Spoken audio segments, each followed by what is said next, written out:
Tonight, we're starting with something a little different. There is a room in London, not a grand hall, not a vaulted cathedral of glass and steel, just a room. Low lighting, climate-controlled air that hums so quietly you almost don't notice it. And inside a long glass case, resting on a small mount, there is a piece of baked clay roughly the size of your hand. It should not exist. It should have crumbled, dissolved, been lost to fire or flood, or the slow grinding weight of 25 centuries pressing down on it. But it didn't. If you're settling in tonight, this is the right moment. Dim the lights if you haven't already. Let your shoulders drop. You don't need to do anything, the day has already passed. And your only job now is to rest. If you find this kind of quiet storytelling helpful for sleep, a like on the video means a great deal to this little channel, and subscribing means you'll always have somewhere calm to come back to. And if you feel like leaving a comment, just a word or two about where in the world you're listening from, tonight I'd genuinely love to know. Now, let's begin. The room exists on the upper floor of the British Museum, in a wing that most visitors walk through quickly on their way to something more immediately impressive.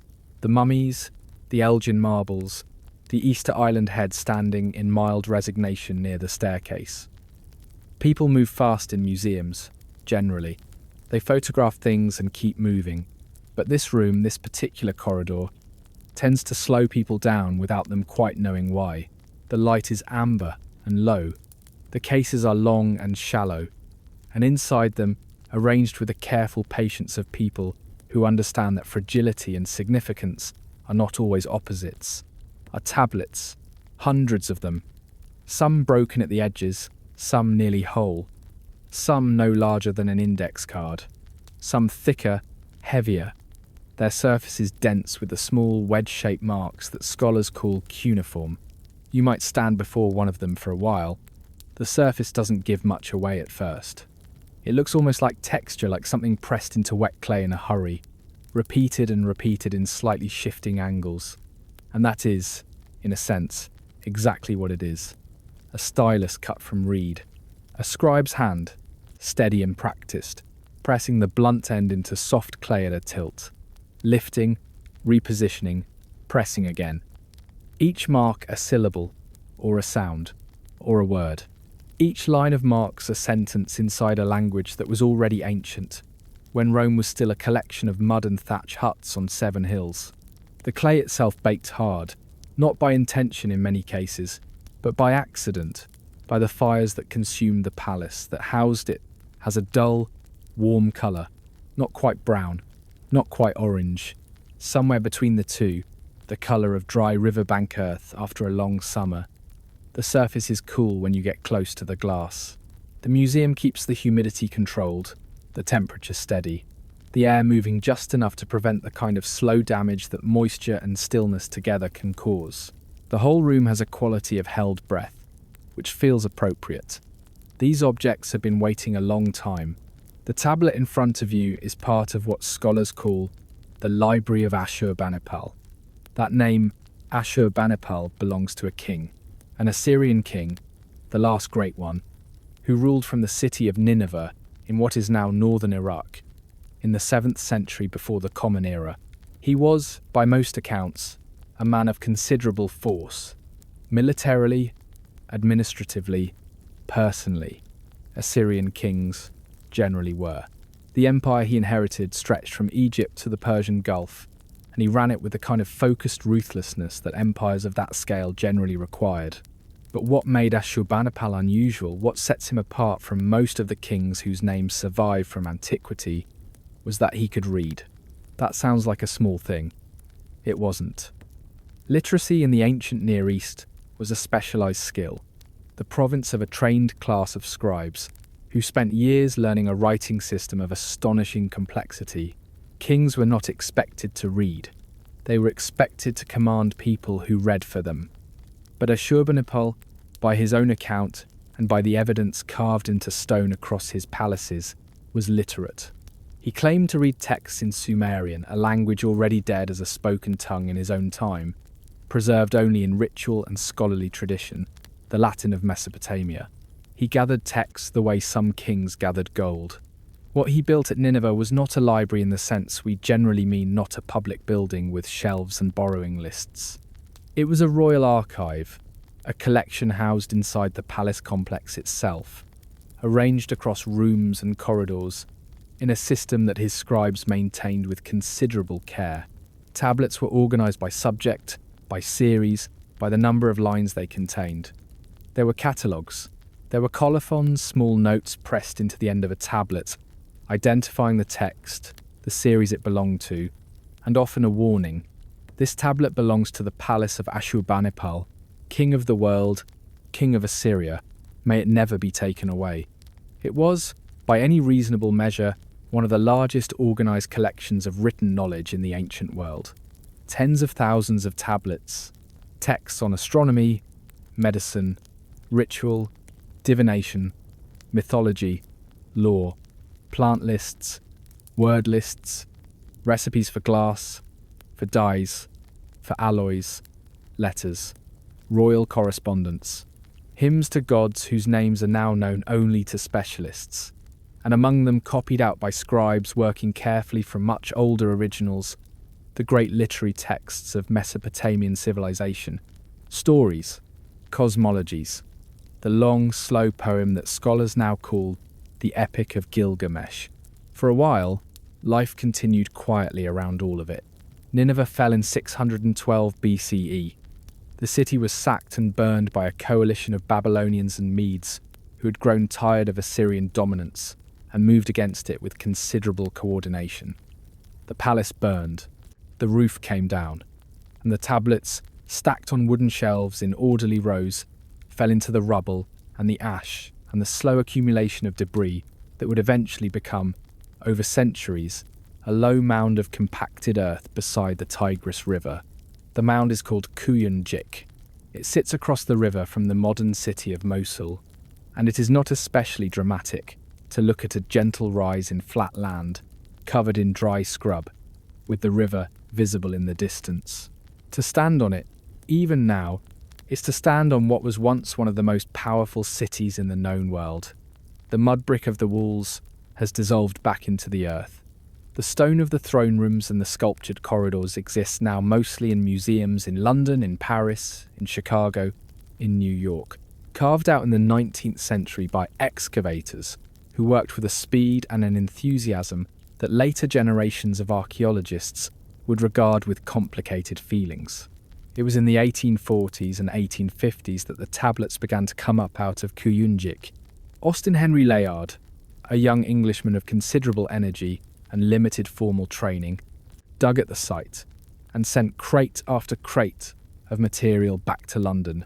The British Museum received them, catalogued them, and spent the following decades trying to make sense of what they had. The process is still ongoing. There is, in fact, a dedicated academic project, the Ashurbanipal Library Project, whose work has been to systematically identify the fragments, join the pieces that belong together, read the texts, and understand what this archive actually contained. The joining is painstaking.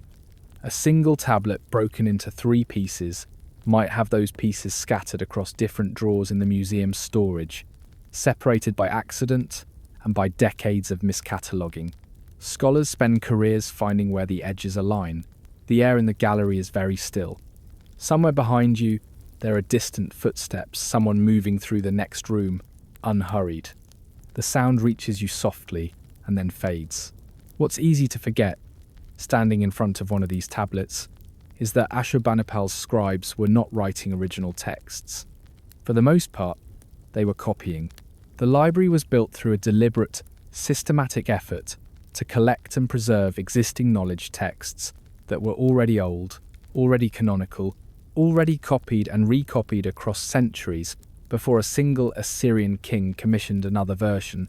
When Ashurbanipal sent agents to the temples and the old scribal schools of Babylonia and Sumer with instructions to find texts and bring them back, what they were finding were traditions that stretched back 1,000 years and more before Nineveh reached the height of its power.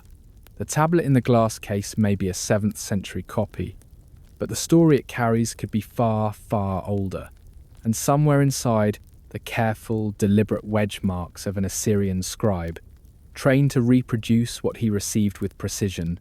There is another voice, older, quieter, speaking a language that was already a language of the past when the scribe himself was born. To understand what rests beneath this glass, it helps to travel back, not just to the corridors of Ashurbanipal's palace, where the tablets were shelved and catalogued and guarded, but further, to the older world those tablets were reaching back to hold. That older world had a shape, a geography, a particular quality of light. The Tigris runs fast in spring, fed by snowmelt from the Zagros Mountains to the east. By late summer it slows, and the banks dry out, and the flat plain on either side becomes the colour of pale straw under a sky that holds very little cloud. The land is not dramatic in the way that mountains or coastlines are dramatic.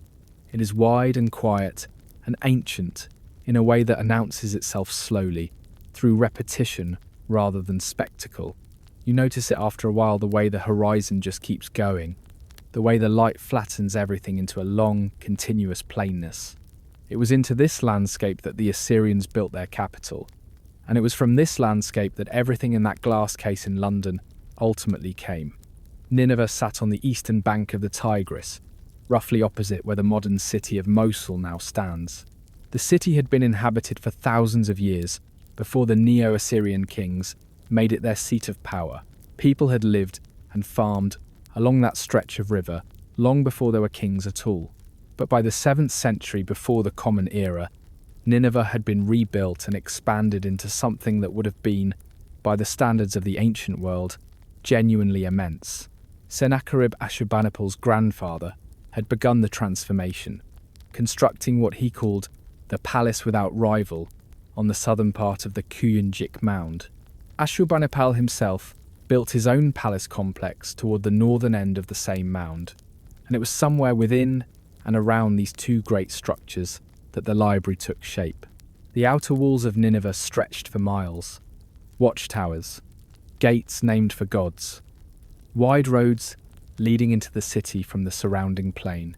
Inside, the city was dense temples, administrative buildings, markets, housing for the people who kept the whole enterprise running. Craftsmen, soldiers, merchants, water carriers, scribes, priests.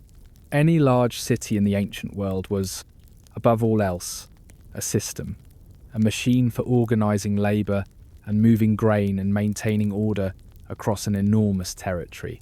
Nineveh, at its height, was the administrative centre of an empire that collected tribute from Egypt to the borders of what is now Iran. The paperwork alone, if you can call clay tablets paperwork, was staggering. The palaces sat above all of it, on the raised mound, surrounded by walls within walls. To approach the palace complex from the city below was to move through a series of thresholds, gates, courtyards, corridors, each one slightly more restricted than the last, until you reached the interior chambers, where the king's household, his scribes, his advisors, and his gods all coexisted in a carefully ordered proximity. The walls inside those corridors were lined with gypsum panels carved in low relief, long processions of figures, tribute bearers from distant provinces, soldiers in ranked formations, and, in certain corridors in Ashurbanipal's palace, the lion hunts the king on his chariot, arrow drawn, the lion's mid-leap or already fallen. These reliefs are in London now too, in the same museum as the tablets, in a room not far away. They are extraordinary things, technically precise, emotionally restrained, giving away very little about the inner life of anyone depicted. The figures move through their scenes with a kind of professional calm that might be read as competence or as blankness, depending on your mood. But the walls are only what was carved. What the rooms actually felt like, the lived quality of those interior spaces, is something you have to reconstruct from smaller details. The smell of oil lamps burning in rooms with no windows to the outside. The weight of mud brick above you. The way sound moves differently in a building with walls that thick voices don't carry far. Footsteps are absorbed. The noise of the city outside becomes a low murmur at best. Inside those chambers, There was a quality of enclosure that wasn't quite silence but wasn't quite sound either, a kind of muted suspension. Over time, this enclosure became its own world. The scribes who worked inside the palace complex were not a casual workforce. Training in cuneiform took years. Some scholars estimate that becoming genuinely fluent in the full range of signs, variants, and specialized vocabularies used in official and literary texts could take the better part of a decade, if not longer. The scribal schools called Eduba in Sumerian, which translates roughly as the tablet house, had been a feature of Mesopotamian urban life for centuries before the Neo-Assyrian period. By Ashurbanipal's time, the tradition of scribal education was itself ancient, its curriculum shaped by accumulation across generations. Model texts, practice exercises, word lists, canonical literary compositions that every advanced student was expected to know. The scribes who worked in the palace were the products of this tradition. They could write in Akkadian, the Semitic language of everyday Assyrian life, official correspondence, royal inscriptions. Many could also read and write Sumerian, which by the 7th century was no longer anyone's native tongue. It was a prestige language, a scholarly and religious language, the medium in which many of the oldest and most important texts were preserved. Learning Sumerian in this period was something like learning classical Latin in medieval Europe, not for conversation, but for access to a tradition that gave weight and continuity to the present. Ashurbanipal's own claims to literacy are preserved in his inscriptions, and scholars take them seriously while also noting that royal inscriptions are not exactly modest documents by nature. What seems clear is that he had, at minimum, an unusually direct engagement with the texts his scribes produced and collected, that he participated in the library project not simply as a patron who ordered it done, but as someone who understood, in some genuine way, what he was ordering. His letters to governors and temple administrators in Babylonia requesting specific texts are preserved, and their tone is specific, knowledgeable, particular. He was not asking for texts in general. He was asking for specific series, specific compositions, sometimes specific versions. The resulting collection was stored in chambers within the palace complex rooms that the 19th century excavators identified, partly by the density of tablets found in them, and partly by other architectural clues.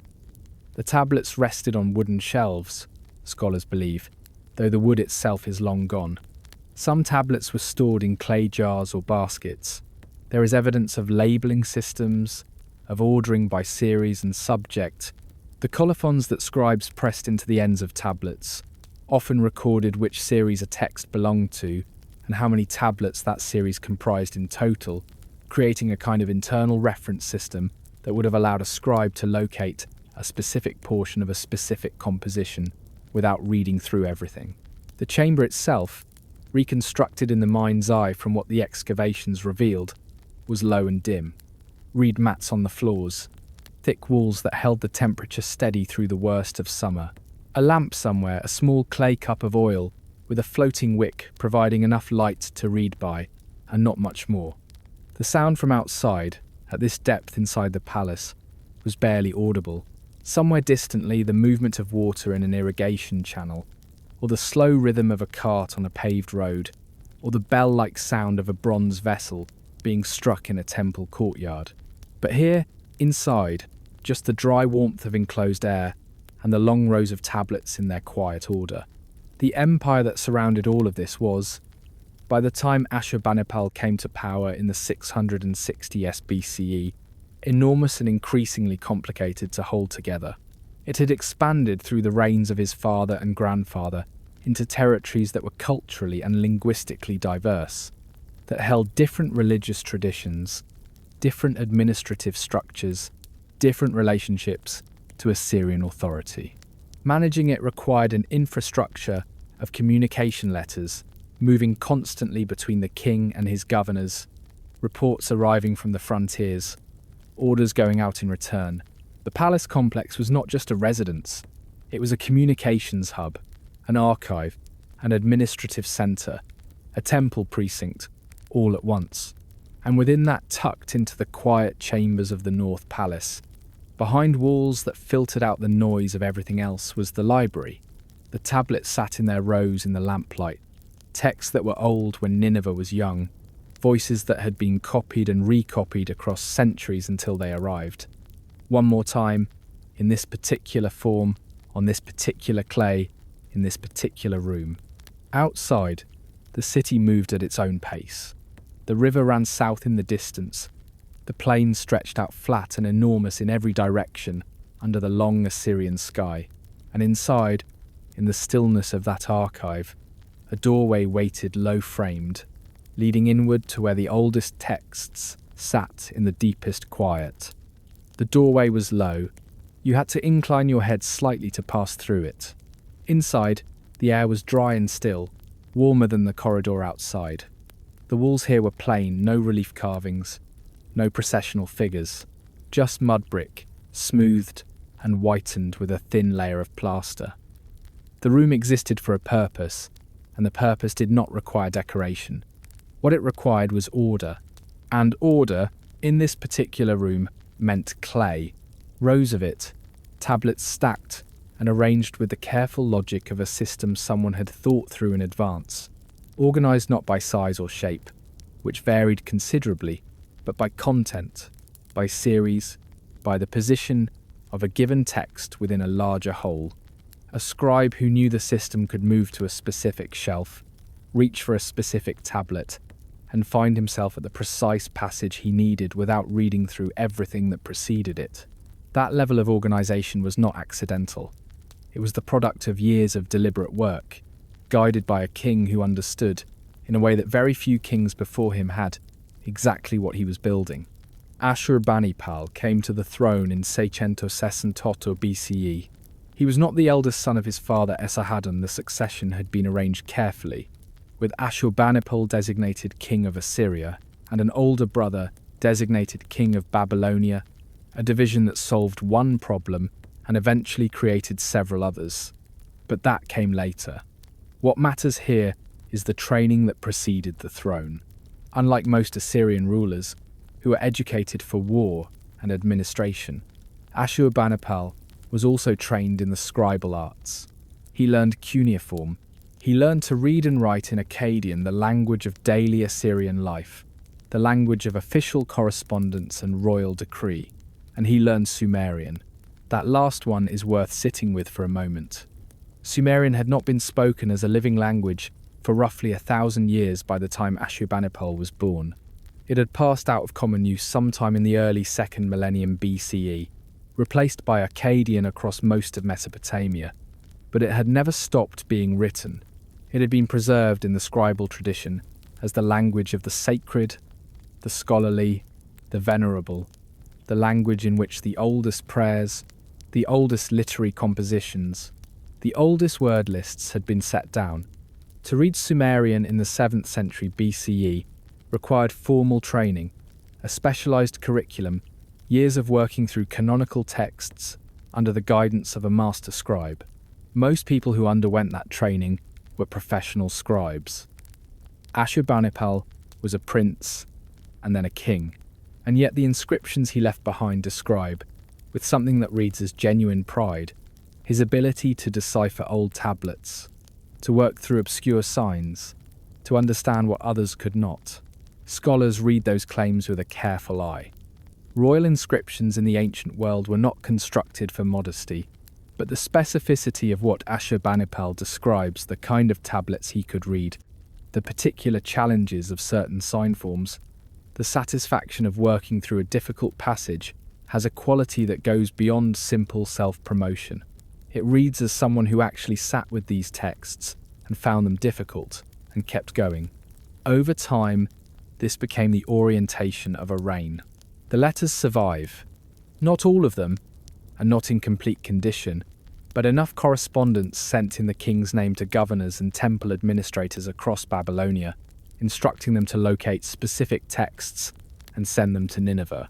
The tone of these letters is not casual. It is informed, precise, and carries the quiet weight of someone who knows exactly what he is asking for. There are instructions to find the complete series of a particular omen collection, instructions to gather every available version of specific ritual texts, instructions to search the archives of certain temple libraries and report what is held there, and in several cases, instructions not merely to find existing tablets but to have them copied accurately, completely, without omission, so that a new version could be prepared for the royal collection. The phrase used in some of these letters, translated carefully by scholars, conveys something like, "Do not leave behind any tablet that I have not already received," which is, if you think about it, a fairly extraordinary thing for a king to write. It is the instruction of someone with an acquisitive mind, but also a preservationist one. The goal was not just to possess texts, it was to have them, all of them. What that collection ultimately contained, arranged across the chambers of the North Palace and possibly the neighbouring temple precinct, covered a range that reflects the full scope of what Mesopotamian scholarship had accumulated over many centuries. There were the Great Omen series Enuma Anu Enlil, a vast collection of celestial omens organised by astronomical phenomenon, running to dozens of tablets and recording the interpretive tradition built up over generations of observation. The Assyrians believed, as scholars interpret the evidence, that the movements of stars and planets, the behaviour of the moon, the appearance of eclipses, all carried meaning information about what the gods intended for the king, for the harvest, for the empire. These texts were practical instruments in that sense, not merely theoretical ones. Scribes called Baru specialists in divination used these collections as reference works, cross-checking observed phenomena against recorded interpretations. There were ritual texts. Shurpu and Maklu were two of the most significant long compositions associated with the removal of ritual impurity, with the breaking of curses, with the restoration of a person standing before the gods. According to Assyrian belief, illness, misfortune, and social difficulty could all have ritual causes: impurity contracted, an oath broken, a divine prohibition unknowingly violated. The ritual texts associated with these conditions were used by specialists to address the underlying problem through prescribed ceremony and recitation. They were serious scholarly instruments, produced and maintained by experts, and Ashurbanipal wanted them in his archive. There were the lexical lists, long columnar texts recording Sumerian words alongside their Akkadian equivalents, or providing multiple signs for the same sound, or cataloguing terms within a specific domain: trees, stones, animals, professions, gods. These lists had been part of the scribal curriculum for centuries. They were teaching tools, but they were also reference works, the closest thing the ancient world had to a dictionary or an encyclopedia, arranged not alphabetically but by category and association, according to a logic that made sense to people who thought about language differently than we do. And there were the literary compositions, the long narrative poems, the hymns to gods and temples, the wisdom literature texts of proverbs, laments, dialogues, meditations on human fortune and divine will, and the great poem about Gilgamesh, which the Assyrian scribes had organised into 12 tablets, and which, in its late version, followed the journey of a king from Uruk who searches the world for what cannot be found and returns home carrying only what he already had.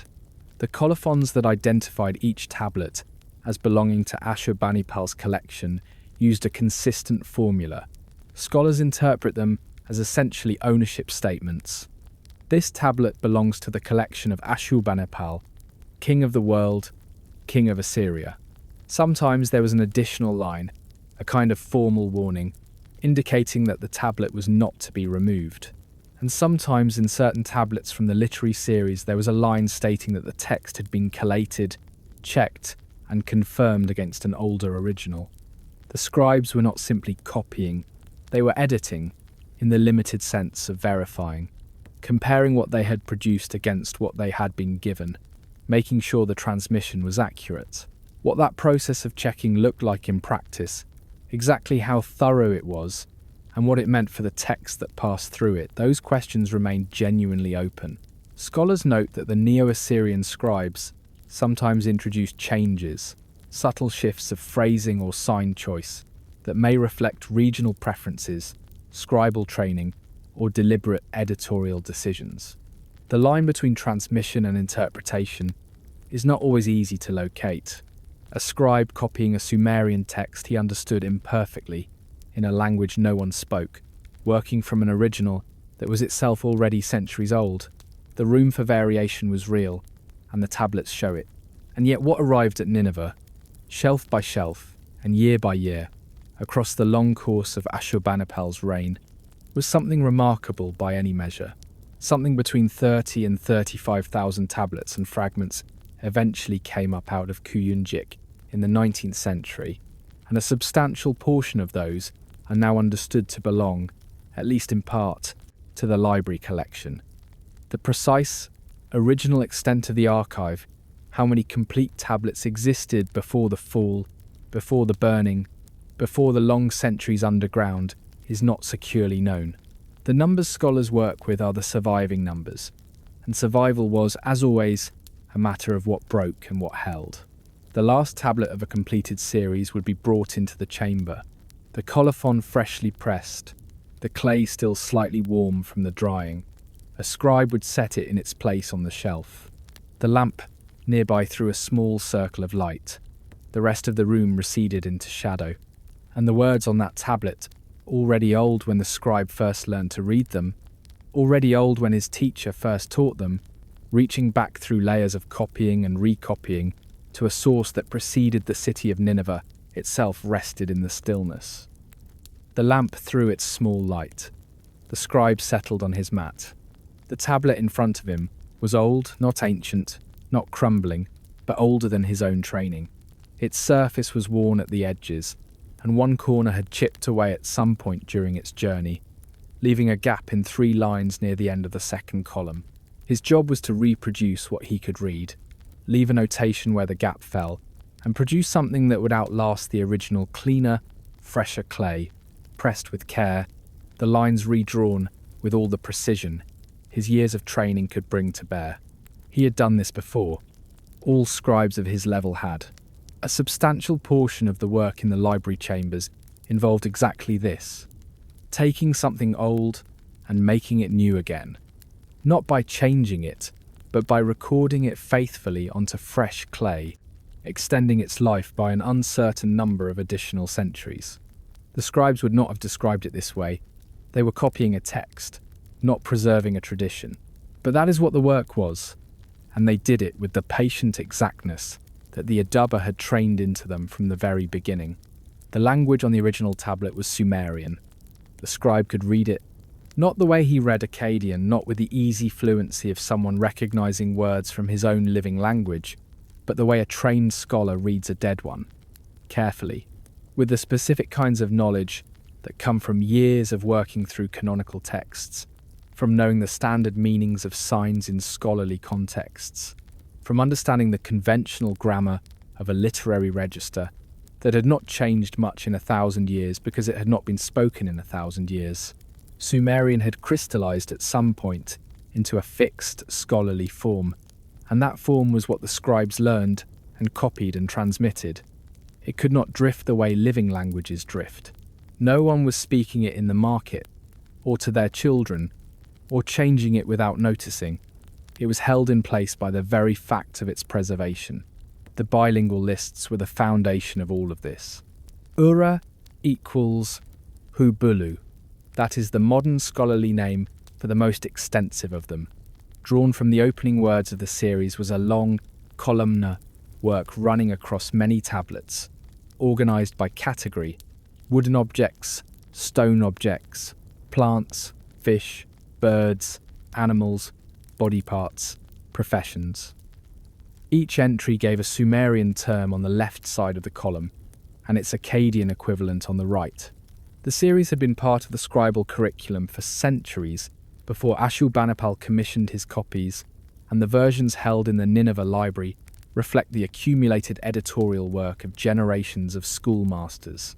Learning Ura equals Hubulu was, among other things, how you learned to read the older Sumerian literary texts at all.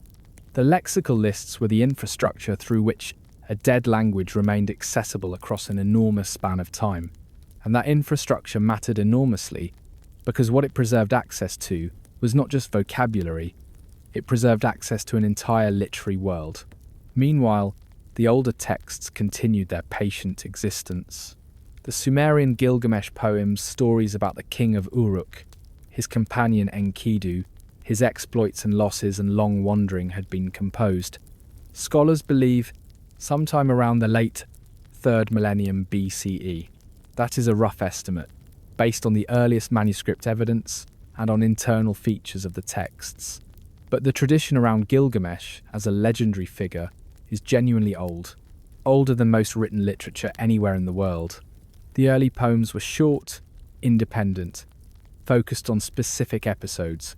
Gilgamesh and the Cedar Forest, Gilgamesh and the Bull of Heaven, the death of Enkidu, the wandering in search of life after death. They circulated as separate compositions, each one complete in itself. At some point, most likely during the Old Babylonian period, roughly the early 2nd millennium BCE, various elements of this tradition began to be woven together into a longer, more unified narrative. And then, centuries later, a version emerged that scholars associate with a figure named Sinleki-Unnini. The historical reality of this person is reconstructed from later colophons that name him as an exorcist and as the one credited with the composition or editing of the standard Babylonian version. The biographical details scholars can confidently assign to him are modest, but his name survived in the tradition as the craftsman, or at least the credited craftsman, of the text as it reached Nineveh. The standard Babylonian version that Ashurbanipal's library preserved runs to 12 tablets. It incorporates material from the earlier Sumerian tradition, translated or adapted into Akkadian, alongside material that appears to have developed within the Babylonian tradition independently. The 12th tablet, scholars note, seems to have been added to the series as a kind of appendix, and its relationship to the rest of the composition is not entirely smooth. It returns, almost jarringly, to a moment that had already been resolved in the earlier tablets. This is exactly the kind of seam that shows in a text that has been assembled over time from different sources by more than one hand across more than one generation. These kinds of seams are actually useful. They give scholars a way to look inside the transmission history to see where different layers meet. A line in Akkadian that translates awkwardly, that seems to be reaching for something the Sumerian original, expressed more naturally, that is evidence of translation, of a scribe working between two languages and doing his best. A passage that appears in two different versions, with different word choices, but the same structure that is evidence of parallel transmission, of the same material circulating in multiple branches, neither one definitively the original. Scholars piece together the history of these texts, the way the museum scholars piece together broken tablets, by finding where the edges align, and by being careful about what they claim when the edges do not quite fit. The flood narrative is one of the most discussed examples. Ancient texts describe a great flood, a catastrophic inundation survived by a single figure who built a vessel and preserved life through it. The Mesopotamian tradition presents this story in more than one version. The Atrahasis epic, a composition that scholars date in its Old Babylonian form to roughly the 17th century BCE, includes a flood sequence as part of a larger narrative about the creation of humanity and the tensions between gods and human beings. The tablets describe the gods deciding to send a flood, and one god warning a man named Atrahasis, giving him instructions, the survivors emerging afterward onto a changed world. The story also appears within the Gilgamesh epic, in a key episode where Gilgamesh reaches the one man who was granted immortality by the gods, Utnapishtim, and asks him how he came to live forever.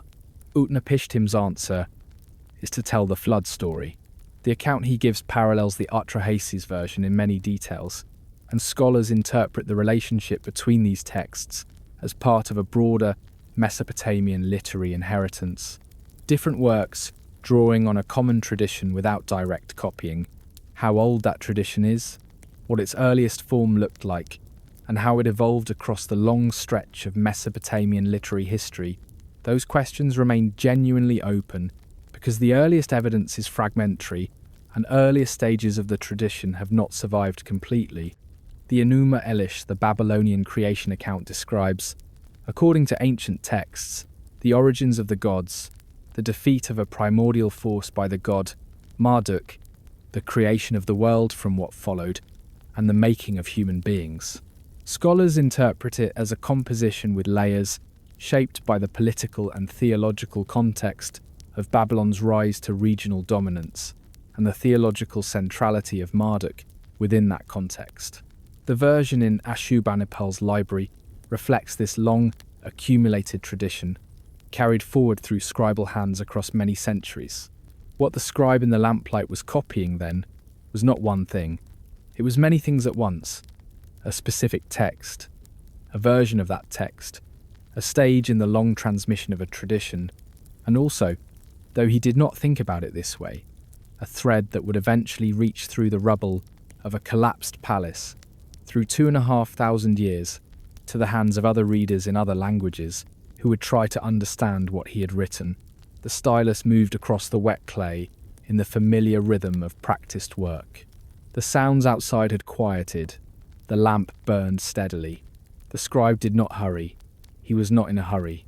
He was copying a text that had been copied before and would be copied again. And the night was long and the work was careful, and that was all.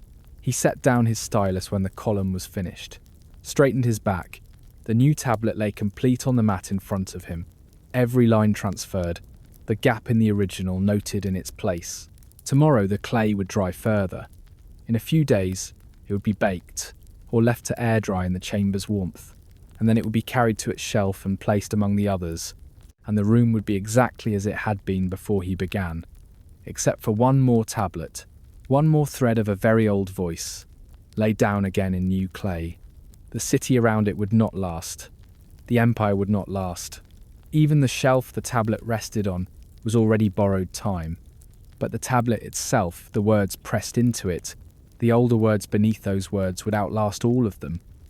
The shelf held its tablets in the ordinary way. The lamp had been extinguished for the night. The city outside was quiet, in the way that cities are quiet after dark, not silent, but settled. The loudest sounds belonging to dogs and water, and the occasional clank of a guard's equipment on a distant gate. Nothing in that moment announced itself as an ending. The truth is that endings rarely do. Empires don't send advance notice. The Assyrian heartland in the final decades of the 7th century BCE was still, by most measures, a functioning administrative system. Tribute was still being collected. Correspondence was still moving between governors and the palace. The scribes were still working. The temples still operating.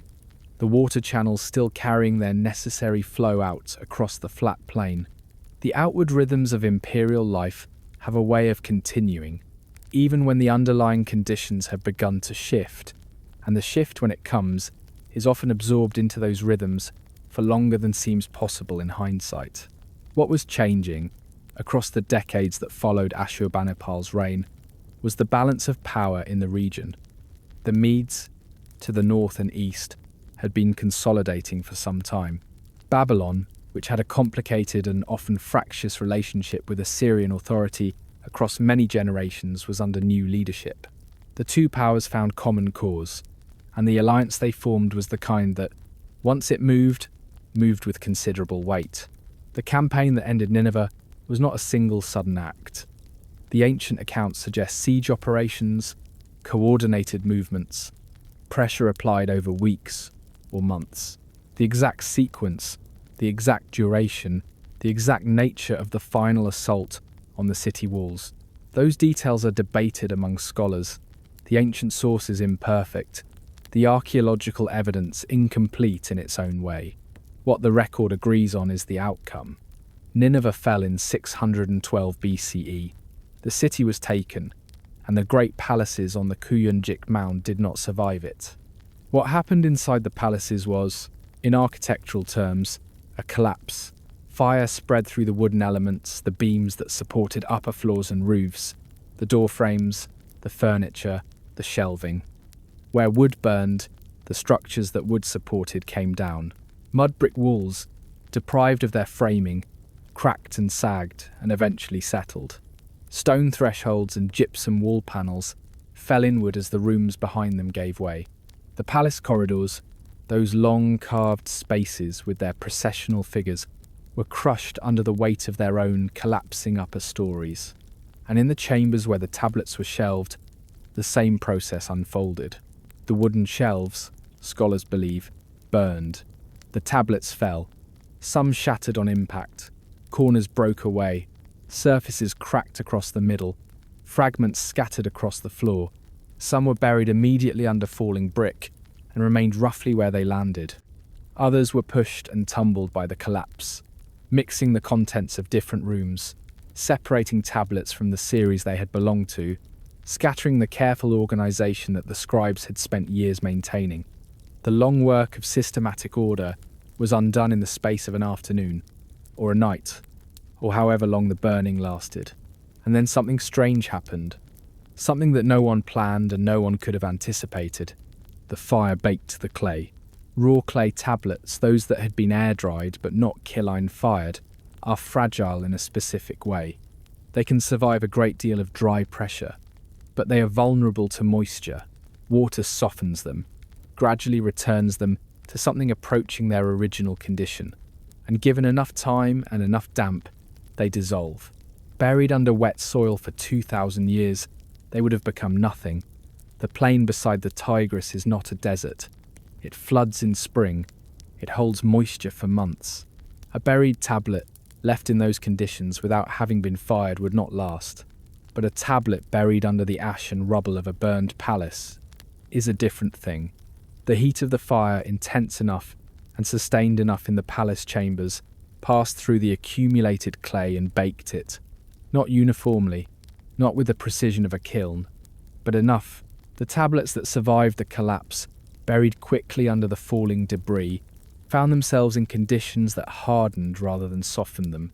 The fire that ended the palace preserved what the palace had contained. The paradox is genuine, and it is not small. The destruction of Nineveh is the reason the library survived. Without the burning, the tablets would have remained air-dried, vulnerable. Without the collapse, they would have remained accessible. And accessible things get moved, sold, lost, reused. The burial sealed them. The fire made them permanent. An ending became a kind of accidental preservation, which is a sentence that the scribes who worked in those chambers would have found deeply strange, and which history offers as one of its characteristically sideways gifts. For a while, nothing moved. The mound settled. The debris accumulated. Ash and brick and broken stone, slowly compacted by rain and time and the weight of more debris on top.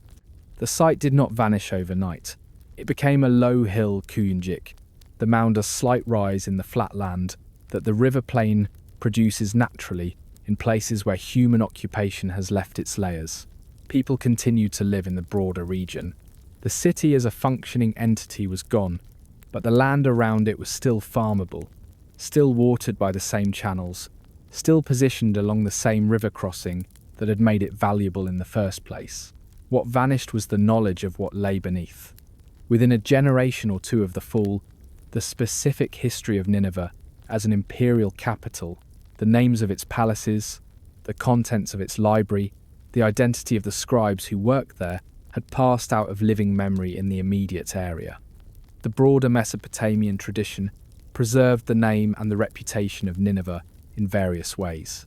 It appears in texts from later periods, including texts from traditions outside Mesopotamia entirely. But the physical city, the actual chambers, the specific tablets, those were underground, and underground was where they stayed. The cuneiform script, meanwhile, was not dying immediately. Cuneiform continued to be used for several more centuries in various parts of the ancient Near East, particularly in Babylonian priestly and scholarly circles. There are cuneiform tablets from as late as the 1st century of the Common Era astronomical texts, most of them produced by scribes who were still maintaining a tradition already more than 3,000 years old. But the readership was shrinking. The practical administrative use of cuneiform had been displaced by Aramaic, a simpler alphabetic script better suited to the speed of commerce and governance across most of the region, beginning even before the fall of Nineveh. The great scribal schools eventually closed, or simply stopped producing students who could carry the tradition forward. The last person who could read a cuneiform tablet died at some unrecorded point, without teaching anyone else. After that, the signs meant nothing to the people who encountered them. Tablets that turned up in the soil, as they occasionally did, brought to the surface by ploughing or erosion, were curiosities at most. Strange marks on pieces of old brick. The writing was there, every wedge mark pressed in as clearly as the day it was made, and no one could read it. The mound sat beside the river. The seasons moved across it, the hot, dry summers, the green springs when the Tigris ran high, the cold, clear nights of winter when the stars were very bright over the flat plain.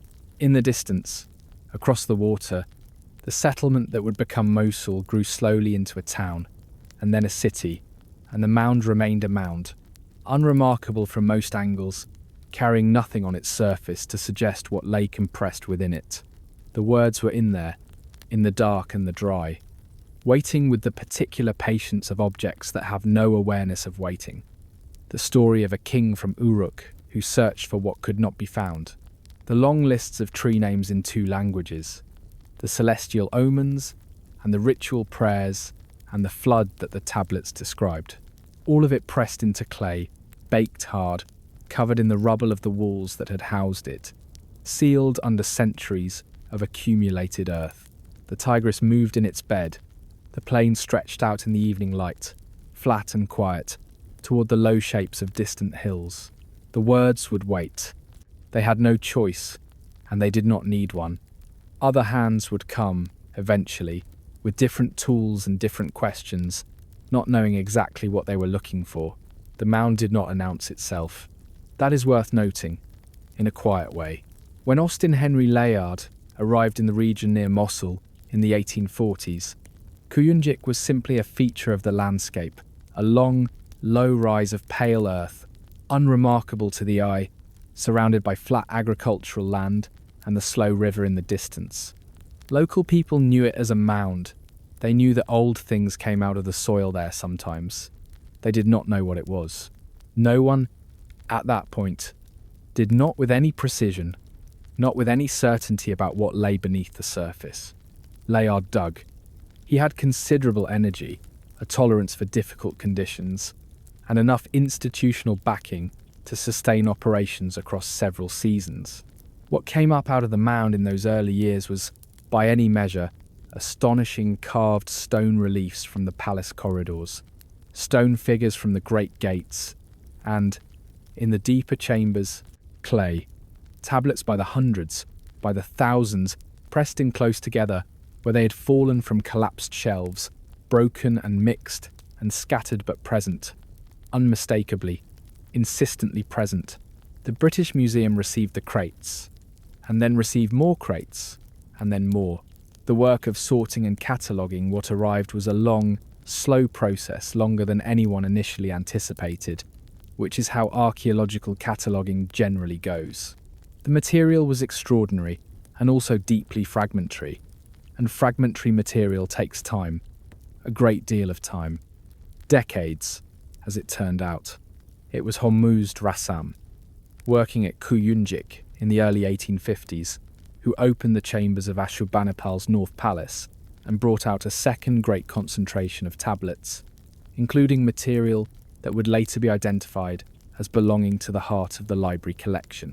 Rassam was an Assyrian Christian from Mosul, a skilled excavator who would spend much of his career moving material from the mounds of Iraq to the museums of Europe. The complexity of that history, what it meant for the objects, for the people, for the land, is something scholars and communities continue to think through with appropriate seriousness and without easy conclusions. The tablets went to London. They went into storage, into drawers, into the long process of institutional cataloguing that museums run, when they are handed more objects than they have staff to process quickly. For years, many of the tablets sat in their drawers, surfaces facing up or down, labelled with preliminary numbers, their contents unread. The script was still largely undeciphered in those early years, and even as decipherment progressed as scholars in England, France, and Germany worked through the grammar of Akkadian, through the sign lists, through the expanding corpus of known texts, the sheer volume of the Kuyunjik material meant that much of it remained unread long after the key to the script had been found. And then, in 1872, in a back room of the British Museum, a young self-taught scholar named George Smith was working through a fragment. Smith had come to cuneiform through obsession. Rather than formal training, he had taught himself to read the script by spending his lunch hours in the museum galleries, studying the tablets on display, and had eventually been taken on as a member of staff based on his obvious aptitude. He was methodical, patient, and comfortable with obscurity. The fragment he was reading that day contained a description of a great flood, a catastrophic inundation survived by a single man who had been warned in advance, who built a vessel, who released a bird to find dry land. Scholars recognized immediately what this meant, that a flood narrative of this kind existed in Mesopotamian literature, inscribed on a tablet from the libraries of ancient Nineveh, and that it predated and paralleled the biblical account in ways that reshaped the academic understanding of the ancient Near East and its literary traditions. The discovery did not diminish any sacred tradition. It expanded the frame within which all those traditions could be understood as part of a broader human inheritance, older and wider than any single text had previously suggested. Smith published his findings. The response from the reading public was considerable. He was sent back to the site to look for more fragments. He found them. The flood narrative, eventually reconstructed from multiple tablets and fragments across the British Museum's holdings, turned out to sit within the 11th tablet of the Gilgamesh series, the episode in which the wandering king reaches the survivor at the edge of the world and receives, in return for the journey, a very old story. Over time, the work continued and deepened. More scholars followed. More tablets were identified, joined, read. The discipline of Assyriology, the scholarly study of the ancient Near East, through its cuneiform documents, grew steadily across the late 19th and 20th centuries into a mature academic field with its own journals, its own debates, its own specialized sub-disciplines. The lexical lists were studied and published. The Omen series were catalogued and analysed. The literary texts were edited, compared across manuscripts, published in critical editions with footnotes tracking every variant reading. The bilingual texts yielded, slowly, a deepening picture of the relationship between Sumerian and Akkadian literary traditions, and of the long chain of transmission that had carried those traditions from the 3rd millennium into the 1st. And the joining continued. Scholars in the storage rooms of the British Museum, working through drawers of fragments, they found that edges aligned, that a piece labelled one number in 1860 fitted precisely against a piece labelled a different number in 1900, that together they completed lines that had been missing from a known composition for a generation. The Ashurbanipal Library project, in more recent decades, has formalised and intensified this work. Systematic review of the holdings, new photographs, new joins, and new readings made possible by improved understanding of the script, and by imaging technologies the 19th century excavators could not have imagined. What people rarely noticed, through all of this, was how much of the original work the modern scholars were repeating, the careful comparison of texts, the checking of one version against another, the patient reassembly of compositions from their scattered pieces. Ashurbanipal's scribes had done the same thing, gathering variants, collating, noting where a gap fell, pressing a notation into the clay at the point of uncertainty. The habits of transmission had survived the transmission. The method of the ancient library was still, in its deep structure, the method being used to recover it. What was lost from Nineveh is not a small category. Most of the original organization of the library is gone, the careful arrangement by series and subject that the scribes had built and maintained, destroyed in the collapse and the mixing of materials across rooms. Whole compositions survive only in fragments, their beginnings or endings still missing, the gaps noted in modern editions with brackets and ellipses. The names of nearly all the scribes who did the copying are gone not because they were unimportant, but because preservation is not proportional to importance. A few names survive in colophons. Most do not.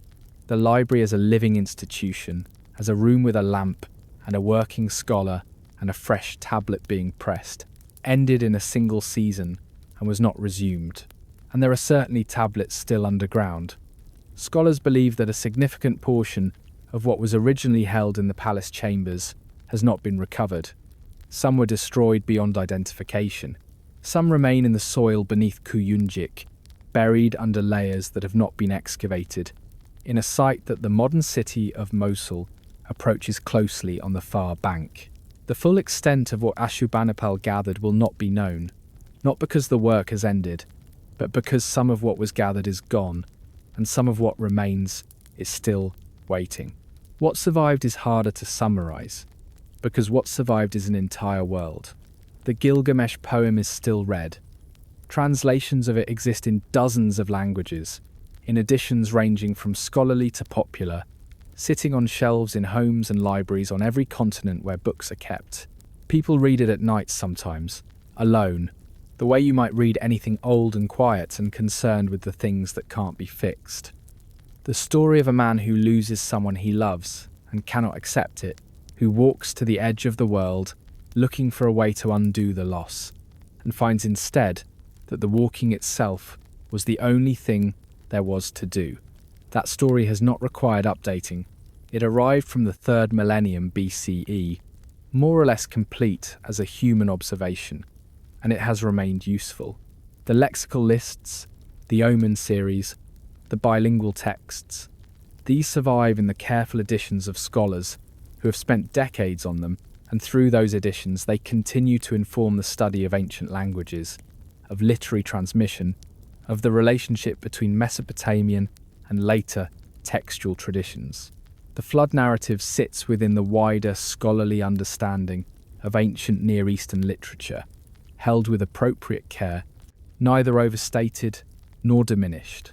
The voice that the Assyrian scribes were reaching back to preserve the Sumerian voice, older than Assyria, older than the empire that housed it, is still audible in those texts, faintly, through layers of translation and time and scholarly reconstruction, but audible. The words that a scribe pressed into wet clay in a room in the late 3rd millennium BCE were copied into Akkadian, and then copied again in the 7th century into the fresh clay of Nineveh, and then fell into the earth, and were baked hard, and lay there for 2,500 years and were dug up by people who couldn't read them, and sent to London and sat in drawers until someone worked out the grammar, and then were published and translated and read, and here they are still. That is not nothing. That is in fact something almost impossible to hold in the mind for very long without it becoming very quiet inside. Every generation inherits more than it knows. The scribes of Nineveh were copying words from people long dead, in a language that had not been spoken for 1,000 years, and they treated that work with seriousness and care, not because they could see where it was going, but because the tradition told them it mattered, and they believed the tradition. They had no idea that their copies would be the last copies. They had no idea that the empire around them would end in their lifetimes, or shortly after. They pressed the marks into the clay with the same steady hand they had used on 1,000 tablets before, and they set the work aside, and they went home. What they left behind outlasted everything they would have recognized as permanent.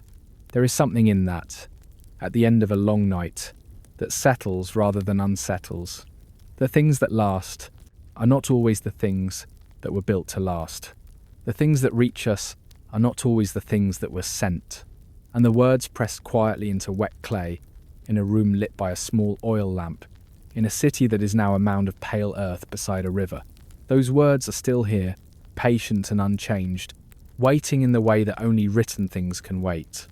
The tablet rests in its case in the low amber light. The air holds still.